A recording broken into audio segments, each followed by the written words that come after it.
dans le livre de Saïd aussi, au temps de la mort du roi Osia, j'ai vu le Seigneur assis sur un trône élevé, et les ponts de sa robe remplissaient le temple. Ce soir, bien-aimé, si seulement Dieu peut s'ouvrir le Dieu, tu verras comment il est assis sur son trône. Très joyeux de te savoir, mon frère, très joyeux de savoir que tu es celui qui a choisi la bonne femme. Marie aimait rester au pied du maître pour être nourrie spirituellement. Celle-là avait choisi une bonne femme. Bien-aimé dans le Seigneur, si tu aurais dû revenir dans nos réunions, le dimanche, l'histoire de ce qui est n'est pas mélanger les réunions. Cette réunion, c'est la réunion du Saint-Esprit.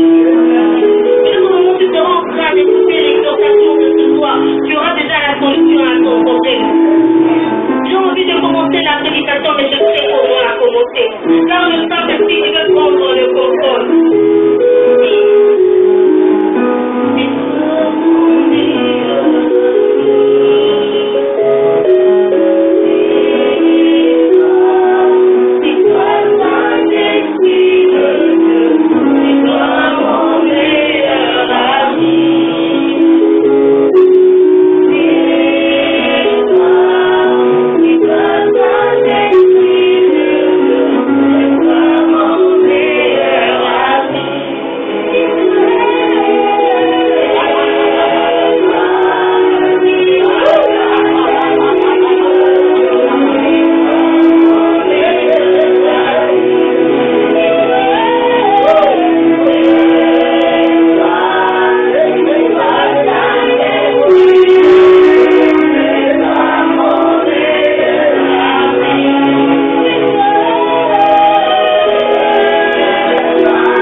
Le soir, il y a quelque chose qui est en train de s'écrire dans la vie de quelqu'un.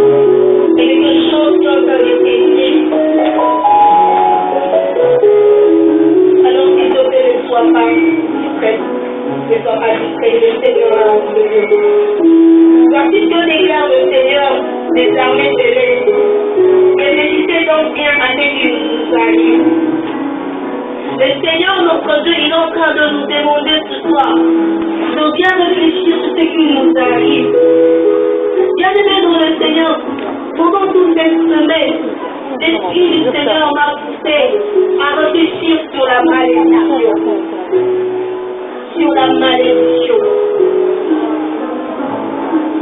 Ceux qui ont de quoi écrire, vont écrire. Nous allons parler ce soir sur la malédiction.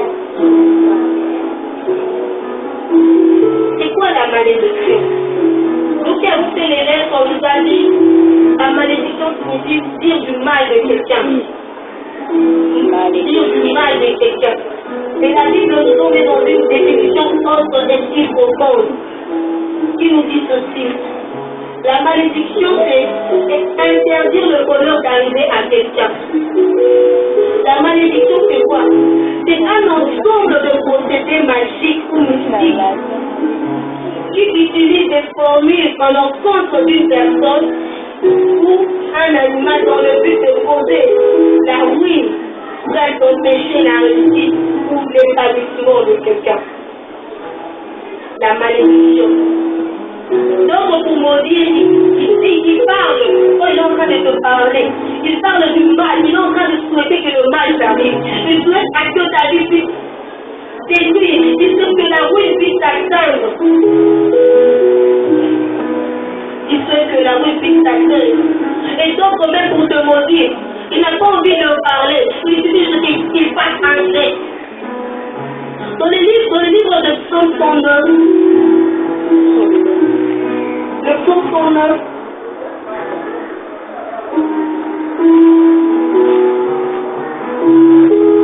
et je disais mon Seigneur bien verset, je dis au nom de Jésus. Puisqu'il a montré la malédiction comme un vêtement, qu'elle le pénètre comme pénètre l'eau, et qu'elle entre en lui jusque dans ses os comme pénètre lui. C'est quelqu'un qui est en train de maudire quelqu'un à son bas. Est-ce que la malédiction est là non pour la imagine tellement que le monde a la main. Donc la vie a pris la forme de ton corps. Cette personne qui est en train de souhaiter que la malédiction prenne la forme de ton corps, en fait, on sait que quand on est en train de te voir, quand on voit peut-être que notre sœur, je ne sais pas telle qu'elle est, elle a mis, je ne sais pas, un body et une jupe. Mais on dit que la malédiction est comme elle se tabasse. Donc en voyant Joseph, nous voyons la malédiction. Non, elle n'est pas maudite. Mais je donne juste l'exemple de la malédiction que le chapitre est en train de dire dans ce point. Il dit qu'il puisse penser, qu'il puisse se revêtir de la malédiction. En fait, c'est que quand on est en train de la voir, quand on voit la personne X ou Y, on se dit ça c'est la malédiction. Nous n'avons jamais vu des personnes, quand on entend les dominés vers la main. Qu'est-ce que tu l'as vu? Elle est crispée. Même à ta bouche, tu m'as souri, il y a plus, il va sourire, il n'y a pas. Il y a certaines personnes qui le diable dans ta colère. Il a eu à dire que tu portes au-delà de ta malédiction comme un vêtement. Puisqu'un homme ne peut jamais sortir son vêtement, donc tu ne pourras jamais lui répondre ta malédiction. Bien aimé dans le Seigneur, est-ce que ce soir vous me suivez? Amen. Et puis la Bible va encore plus loin, elle dit qu'elle pénètre comme serrée de l'eau. J'aimerais vous donner un exemple. Si vous prenez un matelas, vous le jetez dans un seau d'eau, après un temps, vous allez vous rendre compte que mousse est changé de forme, mais quand tu le tiens, tu veux la fouiller, au moins il m'a les eaux. Donc, cette personne en train de salir comment le dire, que malédiction est tombée dans mon corps pour la bouche de ton acamaï. Et c'est là que vous imaginez. Quand un mousse est dans ton maïs, je vous dis, quand tu fais quoi il n'y a aucun moment dans la camaille. Donc il va, c'est que quand tu parles, que tu sois rempli de la malédiction. Parce que même quand on te vêtit dans un habit, tel que nous sommes là, nos mains sont vides, nos pieds sont vides, nos visages sont vides. Mais quand on te pénètre, on te introduit dans un sort de malédiction, de la tête aux pieds, tu es maudit. Et puis encore plus loin.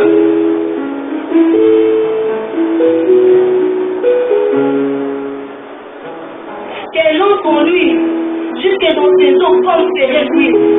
Donc, à l'unique, on se fait à la protection, mais jusque dans le coup à l'aïe. Bien-aimé dans le Seigneur, le diable est mauvais, il est méchant. Le diable n'a jamais été notre ami et il ne le sera pas. Il aime ce que ma Bible me dit dans le livre de Genèse 3. C'est Adam qui a écouté sa femme, ils ont mangé le fruit interdit.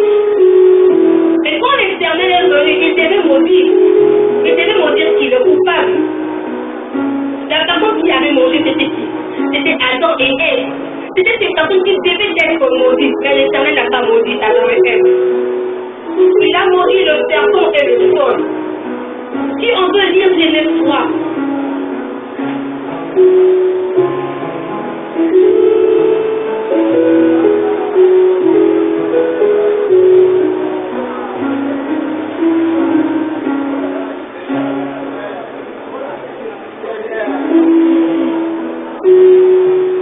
l'Éternel Dieu dit à la femme, pourquoi as-tu fait cela? C'est le serpent qui m'a trompé, répondit la femme, et j'en ai mangé. Le verset 14. Alors l'Éternel Dieu dit au serpent, puisque tu as fait cela, te voilà maudit. Parmi tous les bétails et les animaux sauvages, tu te traîneras sur le ventre et tu mangeras de la poussière tout au long de ta vie. Je susciterai l'hostilité entre toi-même et la femme, entre ta descendance et ta descendance. Celle-ci t'écrasera la tête et toi tu lui écraseras le talon. Je dis à la femme, je rendrai tes grossesses très pénibles. Pour le serpent, il a dit, je te maudis le serpent. Et puis qu'est-ce qu'il dit encore? Il dit à Adam, puisque tu as écouté ta femme et que tu as mangé du fruit de l'arbre dont je t'avais défendu de manger, le sol est maudit. Est-ce que nous avons bien lu ces deux parties? L'Éternel a maudit le serpent, l'Éternel il a maudit le sol, il ne t'a pas maudit. L'Éternel ne peut jamais maudire sa créature. Est-ce que l'Éternel peut maudire son image, sa ressemblance? Non. Et dans la Bible, le serpent est l'image du diable. Puisqu'il sait qu'il est maudit, il est porteur de la malédiction. Lui seul, il porte la malédiction comme un vêtement. La malédiction est en lui comme de l'eau. La malédiction a pénétré ses os comme de l'huile. C'est lui qui est le porteur de malédiction. Et s'il est malade, il est méchant. S'il ne t'aime pas, il sait que Dieu ne t'a pas maudit, lui qui te permet de te maudire. L'Éternel ne peut jamais maudire sa créature. Il dit, voici le projet que je formulé pour toi, un projet de paix et non de malheur. Il ne t'a jamais maudit. L'Éternel maudit celui qui pêche. Donc Caïn a péché, l'Éternel l'a maudit. Il a maudit seulement Caïn, il n'a pas maudit tous les humains. Est-ce que ce soir quelqu'un peut comprendre? Alger 1, 7 nous dit, voici ce qu'il déclare l'Éternel votre Dieu. Réfléchissez donc à ce qui vous arrive. La malédiction ne vient pas de l'Éternel. Ne dis pas tout concourt au bien de ceux qui aiment Dieu. La malédiction ne concourt au bien de ceux qui aiment. Notre Dieu a maudit le sol. Il a maudit le serpent. Il ne t'a pas maudit. Toi, on ne peut pas voir la malédiction qui coule comme de l'huile. On ne peut pas voir la malédiction qui coule comme de l'eau. On ne peut pas te voir vêtir de la malédiction. Donc il y a un problème. C'est pour cela la Bible nous pousse à réfléchir. L'Éternel dit, réfléchissez donc à ce qui vous arrive. Un serviteur de Dieu en train de prêcher, il dit ceci. Il avait un ami, dès qu'il a totalisé 10 ans, son dos commençait à s'incliner. Donc, au fur et à mesure que les années passaient, au lieu d'aller à mourir tout droit, il commençait à voir une sorte de force au dos. Jusqu'à ce qu'il a totalisé l'âge de 18 ans. Et un jour, son père est tombé sérieusement malade, il devait mourir. Son père l'appelle, il a fait tout le monde, il a donné le dernier mot, et puis il a dit, ça revient, je vais encore te parler. Son père lui dit ceci, j'étais parti au Chine, j'ai touché un médicament, on m'a donné de fétiche, on m'a dit de choisir, on avait 3 sortes de statues. Il y avait 3 sortes de statues, il a choisi la statue qui avait la forme de casino, je ne sais pas si tu as regardé le film, qui avait une bosse au dos. Et qu'il a choisi, on lui a dit, au fur et à mesure que ton enfant aura l'âge de 10 ans, ton plus brillant enfant, c'était lui le plus brillant enfant de son fils, de son père. Quand il aura l'âge de 10 ans, il ne grandira plus. Au lieu d'avoir 11 ans, 12 ans, alors ça fait boum dans le... Et le docteur est en train de dire, quand il avait cette déformation, tout le monde s'est moqué de lui. Et son père lui emmenait dans des hôpitaux les plus chers. Son père lui payait des avions, des billets d'avion pour se faire soigner. Donc c'est son propre père qui était l'auteur de ces curiosités. Bien aimé dans le Seigneur, il peut être ton père, il peut être ta soeur, il peut être ton bien-aimé. Il est possédé par un esprit démoniaque, il veut juste par lui. Dans le livre de Luc, l'Éternel est en train de nous parler d'une histoire.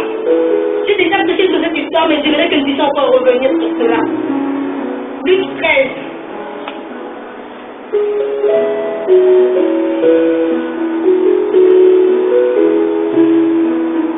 Luc 13 dit, un jour de sabbat, Jésus enseignait dans une synagogue. Il s'y trouvait une femme qui, depuis 18 ans, était sous l'emprise d'un esprit qui la rendait infirme. Elle était voûtée et n'arrivait absolument pas à se redresser. L'histoire de ce fils ressemble à l'histoire de cette femme.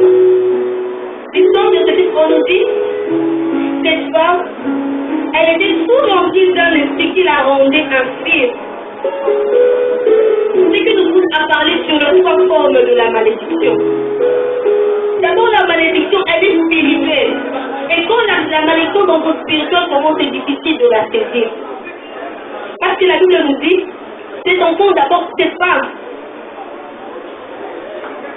depuis 18 ans, était sous l'emprise d'un esprit démoniaque. Donc spirituellement, elle était déjà attachée. Spirituellement, elle fait une malédiction.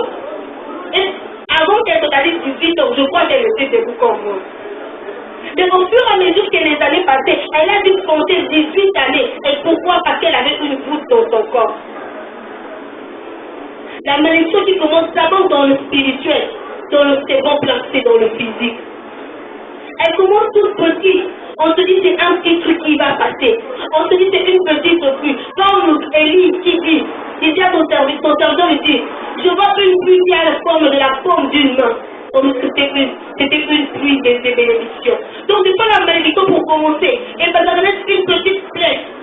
Elle a commencé par une petite plaie. Bien aimé, je dirais la malédiction. Elle ne commence pas dans le physique, elle commence dans le spirituel. Je ne sais pas qu'est-ce qu'il y a pour ça que cette femme soit emprisonnée. Mais dans le spirituel, il y avait déjà un esprit qui la rendait.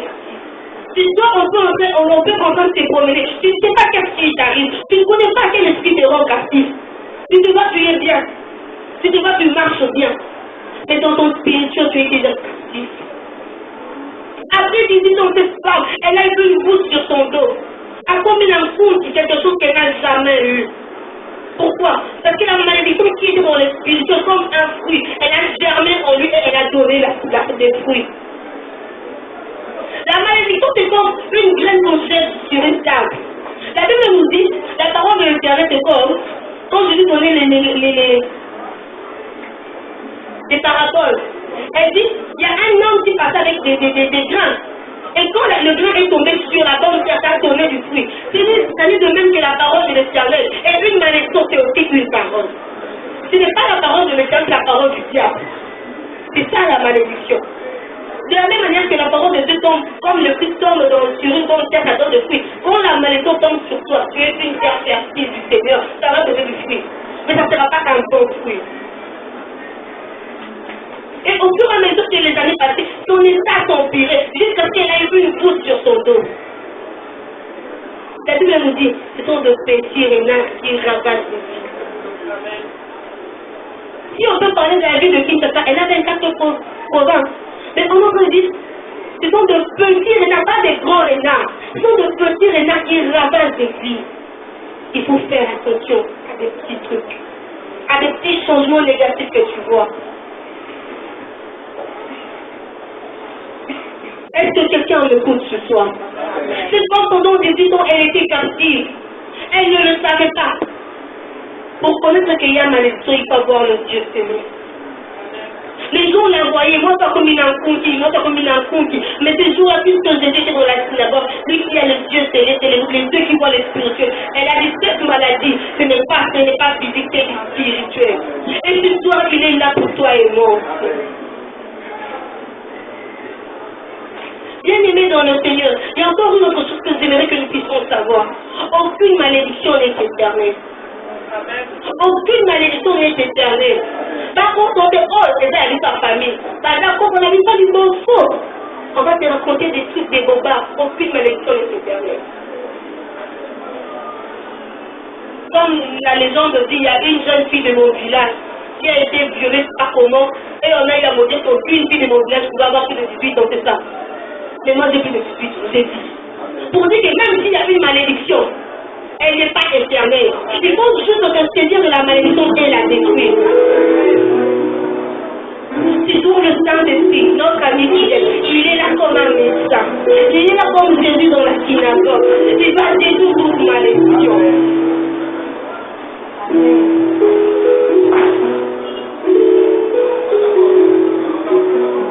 Dans le spirituel, quand la malédiction agit, bien aimé, on ne comprend pas ce qui se passe.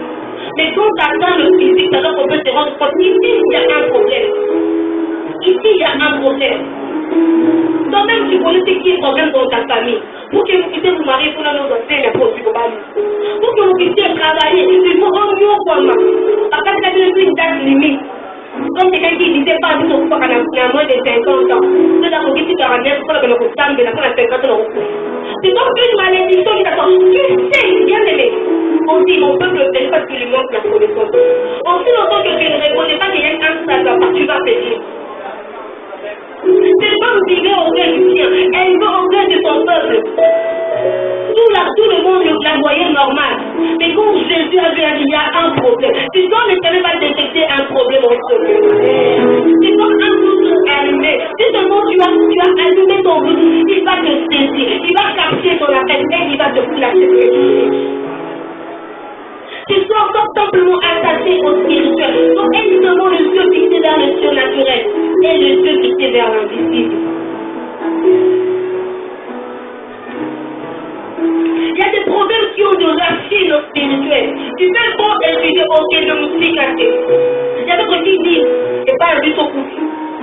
Ceux qui ont des choses qui prenaient ça, leur deuxième travail, ne peut pas tirer. On ne peut jamais dévirer. C'est une malédiction, ce n'est pas une habitude.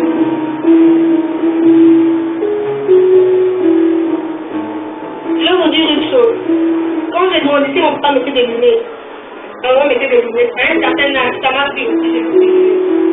Et toi, si vous avez remarqué, j'ai fait plus de 4 dimanches et j'ai fait des lunettes.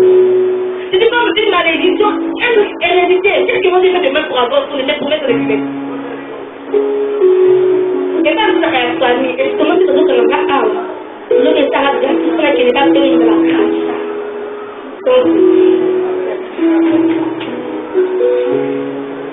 Le jardin de ta femme maudit, tu n'es pas appelé à vivre le ciel dans ta vie. Tu n'es pas appelé à souffrir dans ta vie. Tu n'es pas appelé à subir les conséquences de quelqu'un d'autre. Qu'est-ce que tu as fait de mal pour subir ces choses? La malédiction. Il y a de ceux-là, quand tu passes ta nuit, quand tu dors sur ta couche, il y a l'amour qui vous tout. Après, vous pouvez nous voir, allez les messieurs. On dit, à partir de tu vas tomber. Le mot d'amour qui veut mon petit frère, qu'est-ce qui ne va pas avec toi? Pourquoi nous devons un peu se jouer de ta vie comme ça? Puis comment à des cailloux, soulever le cocon du tacaille. Non. Tu dois pas prendre ça dans vos vies. Quand tu ne penses pas à quelque chose, il n'y a rien qui arrive. Mais tout comme on a dans moins $1000, même c'est le alors que l'argent devient invisible dans tes mains. Il y a des gens qui sont appelés à ne jamais bâtir. Il y a des gens qui sont appelés à ne jamais bâtir. Il y a des gens qui sont appelés à ne jamais rire. Pourquoi c'est cassé? Donc aujourd'hui, ce qui nous grandit, la Bible nous dit, quand Josué et les enfants d'Israël ont fini par détruire Jéricho, Josué s'est mis, il a maudit Jéricho. Il a maudit Jéricho. Puisqu'il est serviteur de Dieu, il a maudit, il a déclaré les paroles de Jésus. Il a dit, celui qui va oser rebâtir cette ville de Jéricho, il va commencer par perdre son premier fils. Et quand il va finir la construction, il va perdre son dernier fils. Mais après plusieurs années, plus de 400 ans, il y a un homme qui s'est levé dans le livre de 1 roi 16, son 4. Il s'est levé pour bâtir Jéricho. Bien aimé, la Bible nous dit clairement, dans 1 roi 16, ton cas. C'est sous son règne qu'un certain siège de Bethel rebâtit Jéricho. La cause des fondations coûta la vie de son fils aîné, Abiram, et l'autre composa l'effort, son cadet mourut. Et là, Abraham, conformément à la parole de l'Éternel, à la parole que l'Éternel avait prononcée par l'intermédiaire de Josué, fils de Nun. Après plusieurs années, un certain lien est venu pour bâtir Jéricho. Et la malédiction s'est attachée dans ta vie, dans ta famille, conformément à la parole que l'Éternel avait déclarée par la bouche de son serviteur Josué. À cette époque, Josué était déjà mort. Josué n'existait plus, mais la malédiction est restée. Bien aimé, ne pense pas parce qu'il y a un personne qui a mordu votre famille est mort, mais tu es mort avec lui. Non. Amen. La malédiction peut faire des signes aussi longtemps que tu la découvres pas, aussi longtemps que tu la détruis pas. Tu subiras la malédiction. Tu crois qu'il y a de personnes qui connaissaient cette histoire? Tu penses qu'il est au courant du bon Josué, il est déjà parti? Non. La malédiction est invisible. Aussi longtemps que ça n'a pas accepté, ça va encore tourner. Ça va encore tourner dans ta vie. Quand j'ai lu la Bible au niveau de Lévitique, l'Éternel, il est en train de réfléchir que les pitons m'ont dit, il réfléchit que les pitons m'ont dit, les sourds, pourquoi? Parce que les sourds n'écoutent pas. Nous avons comment quand on va les mater. Et puis lui, il va voir, il y a un tel là-bas, il ne sait pas d'où ça vient. La Bible refuse son fils pour dire un sourd. Mais toi et moi, nous ne sommes pas sourds. Nous ne sommes pas des pitons, nous sommes des adultes. Et nous savons localiser quand il y a un problème dans nos vies. Parce que nous devons prier ce soir. Nous devons prier ce soir.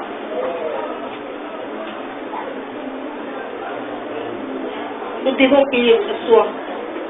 Dans les spirituels, quand la malédiction travaille autour, tu ne peux pas te rendre compte. Tu grandis, tout est bien. Mais à un certain moment, il y a un blocage. Zorobabel a remarqué qu'il y avait un salvapa. Il s'est levé. Et il a détruit ma malédiction.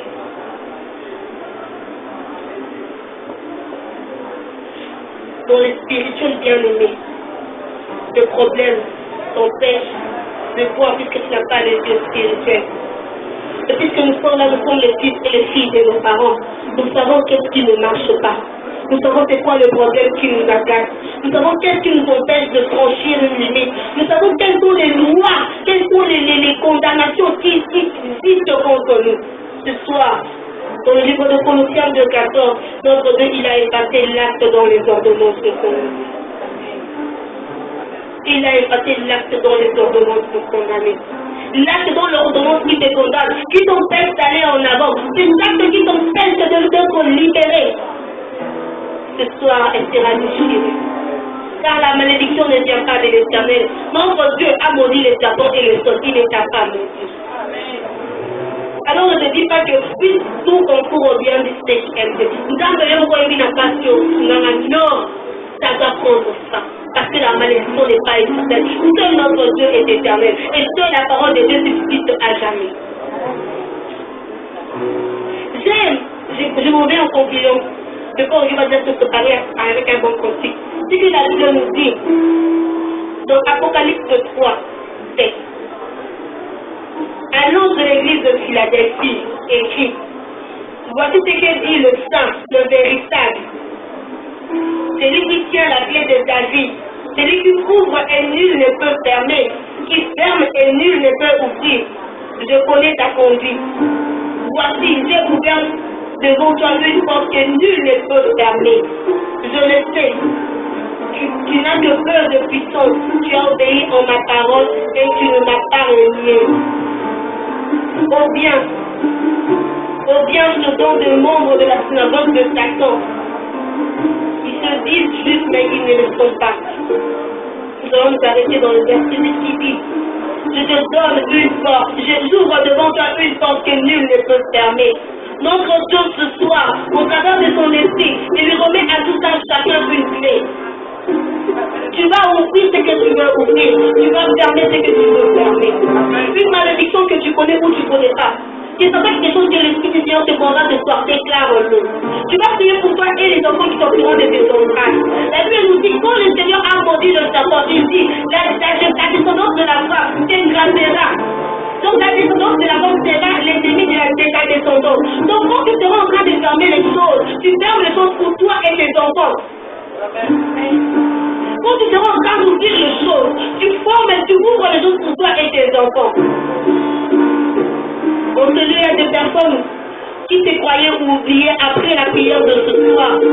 Il y a toujours des coups de fil. Ils seront recherchés dans certains endroits. Si seulement ils se saisissent de ces enfants, ils vont ouvrir les portes que le diable avait fermées par jalousie et par oui. La malédiction, c'est en péché que le bonheur arrive à quelqu'un. Si toi, l'Éternel veut que le bonheur puisse nous arriver, c'est pour